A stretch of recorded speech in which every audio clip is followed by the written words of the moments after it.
आप लोग का एक बार फिर से स्वागत है मेरे YouTube channel 123 maths by Subhash sir. कहते हैं दोस्त कि ताश के पत्तों से महल नहीं बनता, नदी को रोकने से समंदर नहीं बनता। जिंदगी में दोस्त हर पल आगे बढ़ते रहना चाहिए, क्योंकि एक जीत से कोई समंदर नहीं बनता। तो दोस्त, अगर आपने 10th क्लास की एग्ज़ाम की तो अभी रिजल्ट नहीं आया है, लेकिन अगर आप 11th क्लास में मैथ से पढ़ना चाहते हैं या आप पढ़ रहे हैं तो आप हमारे चैनल के साथ जुड़ सकते हैं। मेरे चैनल का नाम 123 मैथ्स बाय सुभाष सर। अगर आप हमारी वीडियो फर्स्ट टाइम देख रहे हैं, अगर आप मेरे चैनल पर नए नए हैं तो चैनल को सब्सक्राइब कीजिए, लाइक कीजिए। लाइक और शेयर तो बाद में कीजिएगा जब आपको हमारा लेक्चर पसंद आए, और सब्सक्राइब भी बाद में कीजिएगा। पहले आप वीडियो देख सकते हैं। अगर आपको लगता होगा कि हम आपको सही से समझा पा रहे हैं तो आप हमारे चैनल को सब्सक्राइब ज़रूर कीजिएगा, और अच्छा लगेगा तो वीडियो को लाइक भी कीजिएगा और अपने दोस्तों के पास शेयर भी कीजिएगा। तो हम लोग पढ़ रहे हैं 11th क्लास की मैथ, और इस मैथ्स में एक चैप्टर स्टार्ट करके किया हूँ, और इसका एक पार्ट आ चुका है। आज इसका यह पार्ट नंबर 2 है, जहाँ हम कुछ क्वेश्चंस करने वाले हैं। तो सेट, जिसको हिंदी में दोस्त बोलते हैं हम समुच्चय, और यह बहुत इम्पोर्टेंट चैप्टर है।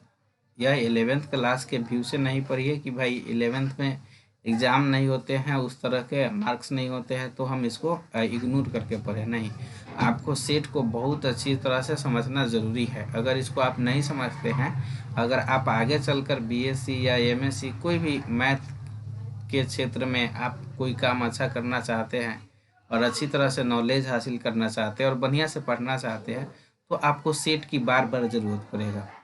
तो चलिए, बिना टाइम गवाए हुए हम अपने नेक्स्ट लेक्चर की ओर चलते हैं और आज डिस्कस करते हैं कि आज हम लोग क्या पढ़ने वाले हैं।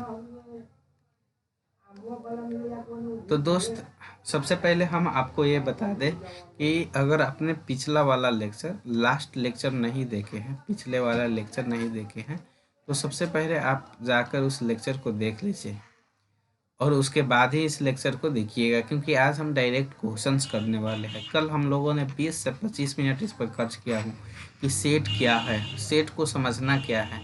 सेट एक कलेक्शन होता है दोस्त, और ये जो कलेक्शन होता है दोस्त, कलेक्शन तो बहुत सारे चीज़ का होता है, लेकिन सारे कलेक्शन को हम सेट नहीं बोल सकते। सेट कैसे बोलते हैं, किस तरह के कलेक्शन को बोला जाता है, वेल डिफाइंड कलेक्शन को सेट बोला जाता है, और वेल डिफाइंड कलेक्शन क्या होता है, इसके बारे में हमने कल 20 या 22 मिनट के आसपास टाइम लगाया है। तो इसलिए आप ऑनलाइन का फ़ायदा उठाइए और पिछले लेक्चर को देखिए, फिर इस लेक्चर को देखिएगा। तो आज हम जो करने जा रहे हैं, क्वेश्चंस करने जा रहे हैं, जो हमने कल का टॉपिक पढ़ा है,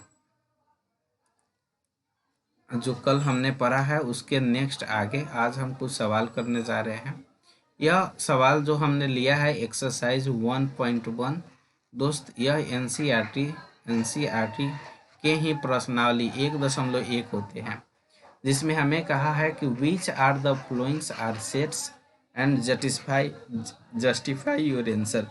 आप सेट्स को पहचानिए और फिर उसको जस्टिफाई कीजिए कि अगर कोई सेट है तो क्यों सेट है, सेट नहीं है तो क्यों सेट नहीं है।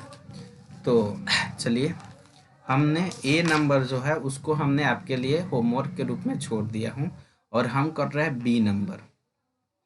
और बी नंबर में जो सबसे पहला चीज़ है वह कहा है कि the collection of 10 most talented writers of India.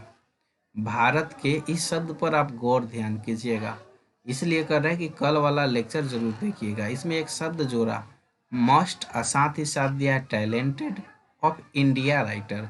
Bharat के जो राइटर्स है उसका कलेक्शन करना है, कितने राइटर का, 10, वह मोस्ट टैलेंटेड होना चाहिए। अगर इस तरह का कलेक्शन हम करेंगे तो क्या वह सेट कहलाएगा कि नहीं कहलाएगा। तो हमारा आंसर होगा दोस्त कि इट इज़ नॉट सेट। इसका आंसर होगा इट इज़ नॉट सेट, यह सेट नहीं है। क्योंकि आप याद कीजिए, अगर पिछले लेक्चर यहाँ देख रहे होंगे तो हमने बताया था कि टैलेंटेड शब्द या मोस्ट शब्द आ जाए तो वह सेट नहीं हो सकता। क्यों नहीं हो सकता? क्योंकि मान लो कि बहुत सारा राइटर हो, राम है, नवल है, पूजा है, राकेश है, सोहन है, राकेश है। बहुत सारे हो सकते हैं, बहुत सारा राइटर्स है, ये राइटर्स है। और इसमें आपको बोला गया कि ये जो राइटर है इसमें से टैलेंट राइटर का सेट बनाओ, ए को बोला गया तो ए ने क्या किया ना, आर को शामिल किया, पी को शामिल किया, इसके हिसाब से दो ही है। बी को कहा गया तो उसने इसको सेट बना दिया कि एन है, एस है। और सी को कहा गया तो उसने अलग बना दिया आर, ये नहीं मेरे हिसाब से यही टैलेंटेड है। मतलब यहाँ 10 है, लेकिन 10 से नहीं, हम यहाँ कुछ शब्द ही लिखकर आपको बता रहे हैं। तो क्या हो सकता है ना कि ये जो 10 है, इंडिया के तो बहुत सारे राइटर होंगे। अब मेरे हिसाब से मुझे कोई और पसंद है, आपको कुछ और पसंद है। तो ये जो टैलेंटेड है दोस्त, जो टैलेंटेड, मोस्ट टैलेंटेड शब्द इसमें जुड़ा हुआ है, यह इसको सेट नहीं, तो हम इसको सेट नहीं कहेंगे। सेट उसी को कहेंगे कि जो जवाब हो उस सारे लोगों का एक ही जैसा हो, मैं जो जवाब दे रहा हूँ वही दूसरा भी दे। लेकिन इसमें वैसा नहीं होगा, क्योंकि आपके हिसाब से कोई और टैलेंटेड होगा, आप किसी और की और राइटर की किताब पढ़ना पसंद करते होंगे, हम किसी और का पढ़ना पसंद करते होंगे। हो सकता है कि यहाँ बहुत, जैसे आर एस अग्रवाल के बुक आता है तो किसी को आर एस अग्रवाल राइटर अच्छा लगता है, तो कोई एन सी आर टी के राइटर को पसंद करता है, तो कोई स्टूडेंट फ्रेंड को, तो कोई भारती भवन को। मतलब सब लोग का अलग अलग चॉइस हो सकता है। इसलिए और इस तरह जब विवादपूर्ण रहेगा तो उसको हम सेट नहीं कहेंगे। तो इसका आंसर होगा it is not set. Why? Because, क्यों नहीं होगा?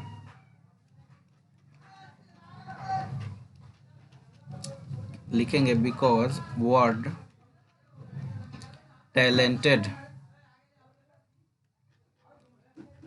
वर्ड जो टैलेंटेड है, talented, talented cannot, talented cannot be defined, cannot be defined absolutely, absolutely, इसको एब्सोल्युटली रूप से डिफाइंड नहीं कर सकते हैं। It depend, it depend upon particular person, particular persons, particular person, so it is a not set. यह, इसको हम सेट नहीं बोल सकते। क्यों नहीं बोल सकते? क्योंकि यह जो टैलेंटेड शब्द है, मोस्ट टैलेंटेड, यह डिफाइंड नहीं है, यह सुपरिभाषित नहीं है। क्यों नहीं है? क्योंकि यह पार्टिकुलर पर्सन पर निर्भर कर लगेगा कि उसके हिसाब से कौन सा सेट है, इसके हिसाब से कौन सा सेट है। तो चलिए अब नेक्स्ट क्वेश्चन देखते हैं। जैसे कि यहाँ है कि यहाँ पहले से लिखा हुआ, क्योंकि एक वीडियो पहले हमने बनाया था लेकिन उसमें कुछ लैंग्वेज प्रॉब्लम होने के कारण हम इसे दोबारा सेट कर रहे हैं, शूट कर रहा हूँ।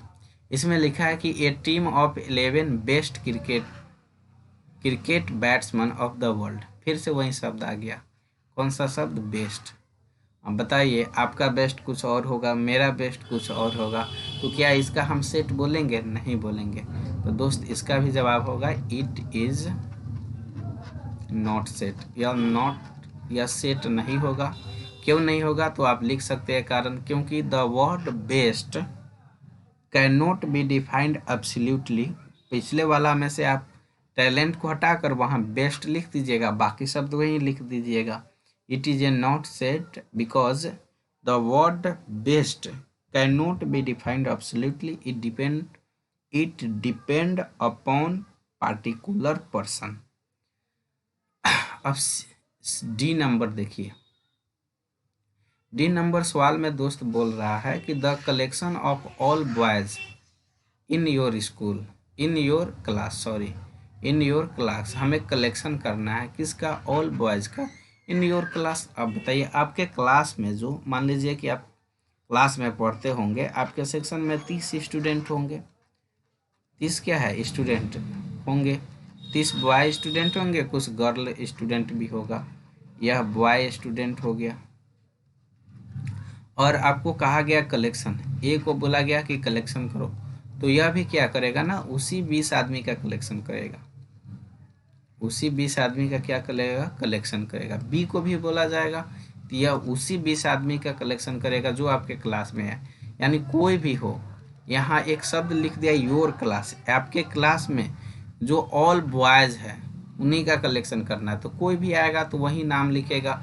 अगर जैसे राम, मोहन, सुरेश, दिनेश, कार्तिक, मदन, मोहन, तो इन सारे लड़का मान लीजिए आपके क्लास में है, तो ए भी आएगा तो इसी का सेट बनाएगा। बी को भी कहा जाएगा तो यही बनाएगा, क्योंकि वह एक निश्चित क्लास की बात हो रहा है, सर्टेन क्लास की बात हो रहा है। तो हम लिखेंगे it is a set, it is a set.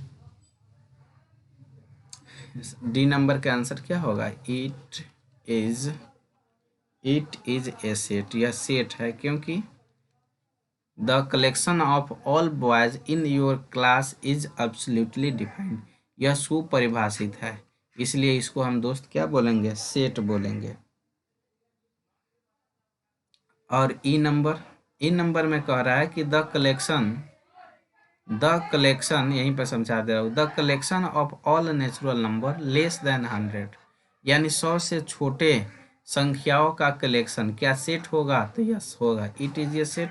क्योंकि कोई भी आएगा ना तो 1 से 99 तक संख्या को लिखेगा, क्योंकि नेचुरल नंबर आपको मालूम होगा, इसके बारे में हम पिछले वाले लेक्चर डाला हूँ, उसमें आप देख सकते हैं संख्या के बारे में।